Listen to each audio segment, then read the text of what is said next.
They were abandoned to die. 14,000 men left in the desert, encircled by the most feared army on earth. And their own commanders did not expect them to survive. They expected them to fail. In 1941, the world's top generals made a cold calculation and decided these men, fathers, brothers, sons from the far side of the world, were nothing more than a delay for Adolf Hitler. A sacrifice to buy time for other armies to escape, but they made one fatal mistake. They never told the Australians what followed was not a conventional battle, but a savage brawl. A scandal Winston Churchill tried to bury.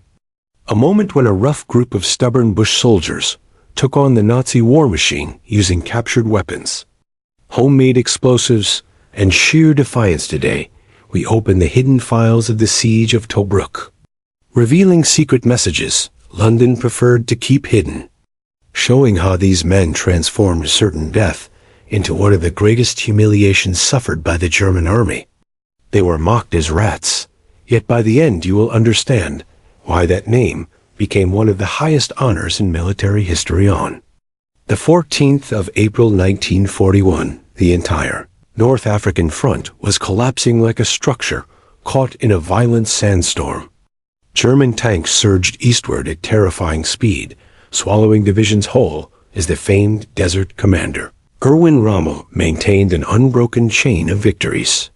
British leaders issued frantic retreat orders that changed constantly, while supply lines snapped and communication posts fell silent one by one. Amid this disaster stood the small Libyan port of Tobruk, surrounded on three sides by the most powerful armored force on earth.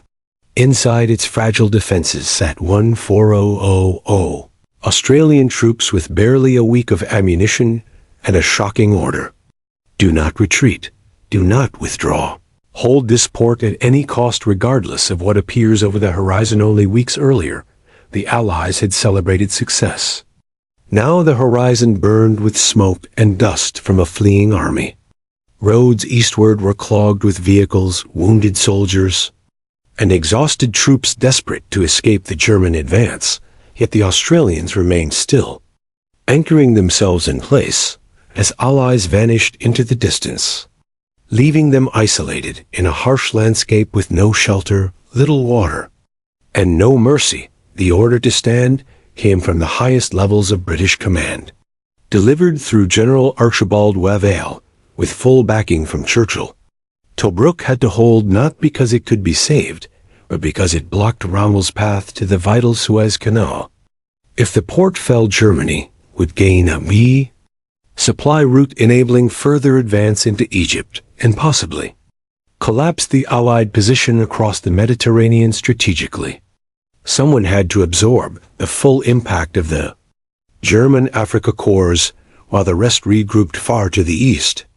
That role fell to the 9th Australian Division, along with smaller supporting units. Yet secret estimates in London predicted the port would fall within 48 hours once Rommel launched a full assault. The garrison was quietly treated as expendable, a pawn sacrificed for time. Intelligence officers counted tanks, guns, and supplies, and concluded resistance was futile.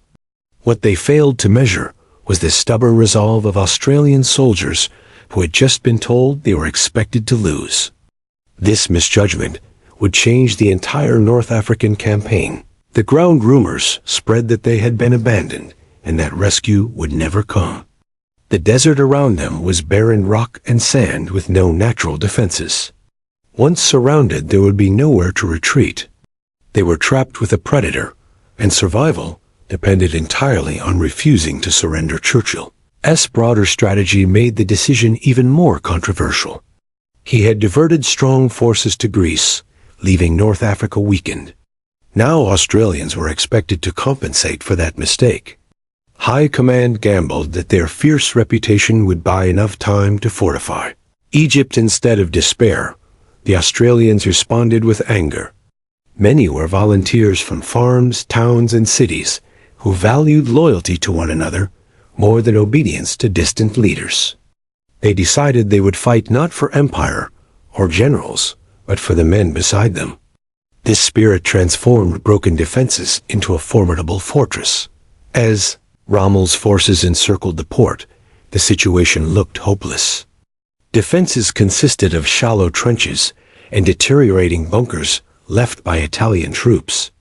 Equipment was unreliable and supplies scarce, yet the Australians worked relentlessly, digging deeper, laying mines, stringing wire, repairing discarded weapons, and improvising new anti-tank methods. Rommel initially believed these colonial troops would collapse quickly. Probing attacks met fierce resistance from well-hidden guns and disciplined fire.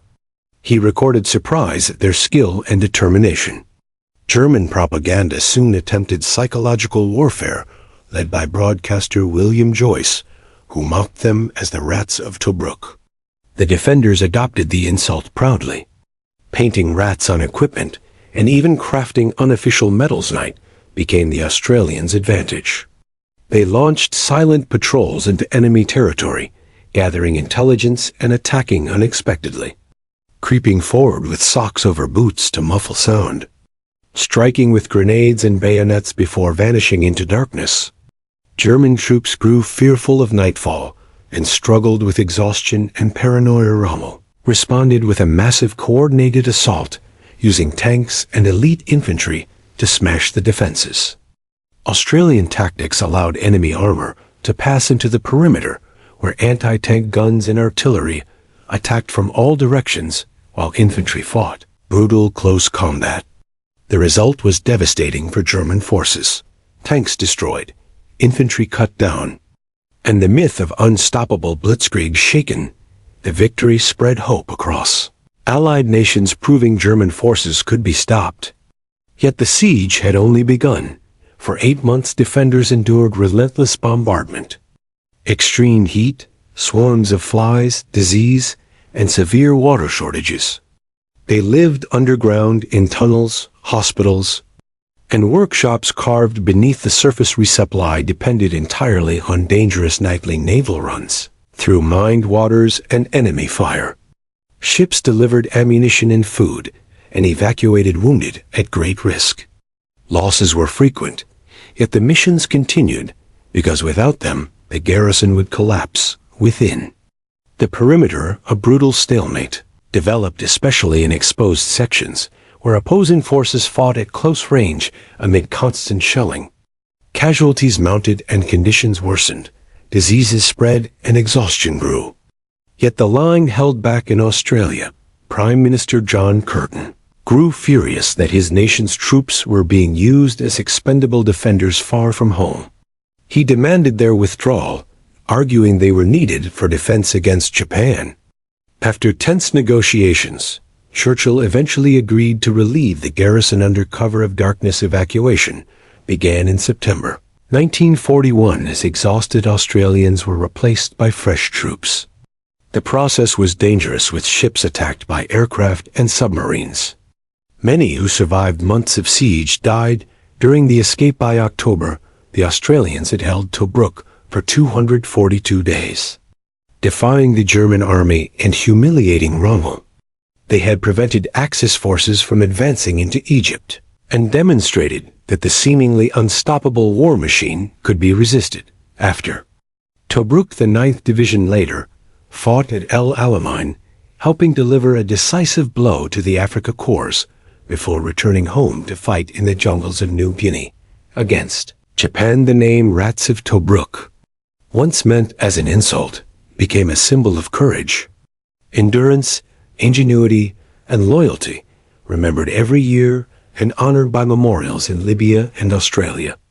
Even Rommel later acknowledged their extraordinary tenacity, calling the defense of Tobruk a masterpiece. These men were never the expendable pawns others believed them to be. They were the soldiers who refused to yield against overwhelming odds. And their story remains one of the most remarkable acts of resistance in modern military history.